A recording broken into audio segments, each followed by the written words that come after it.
Here the sons of God are defined as the righteous line of Seth in Genesis chapter 5, that disobeyed God and married women from the line of Cain.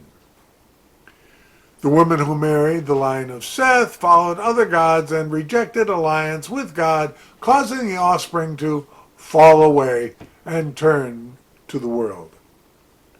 Jewish scholars have favored this view. Where do you stand on this one? I'm not a fan of this one either. The idea that men were possessed by fallen angels may resonate with some because there are those who see demonic possession as a reality in our world today. The question we need to ask ourselves is, are the sons of God, if human, able to become possessed?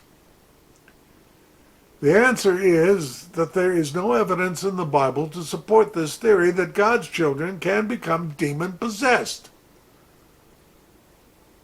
That said, well, I tend to lean whatever Scripture says or doesn't say is the foundation to go by. It's not advisable to start writing our own version.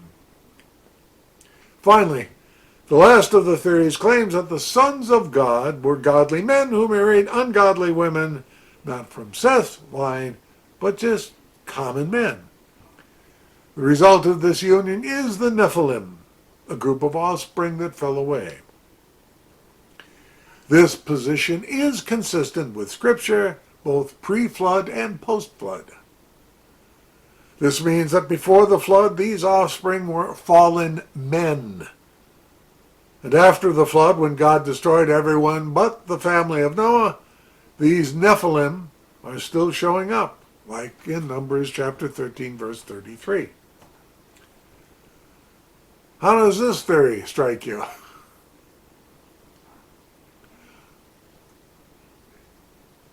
All of them have got holes in.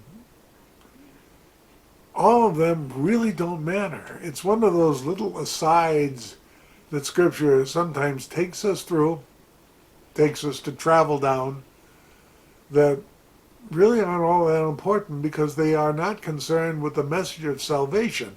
That's what's important. The question asked by a great many people is, why are the Nephilim on earth after the flood? Well, if God flooded the earth, killing all mankind outside of Noah's family, how is it that the Nephilim are still alive? Well, they are giants, offspring of fallen angels, sons of God, and human women. So fallen angels simply continue to reproduce with human women after the flood. I rank that right up there with the stowaway in the movie Noah, or the rock giants, which ultimately are supposedly the fallen angels which get to go back to heaven. There's nothing in Scripture even remotely resembling that. So last question. Is it possible that we're reading more into the idea of giants or Nephilim than is really present there, or that is really important? You have to answer that for yourself. Next week, we turn in Lesson 6 to Noah and the Flood. And by the way, there are no stowaways.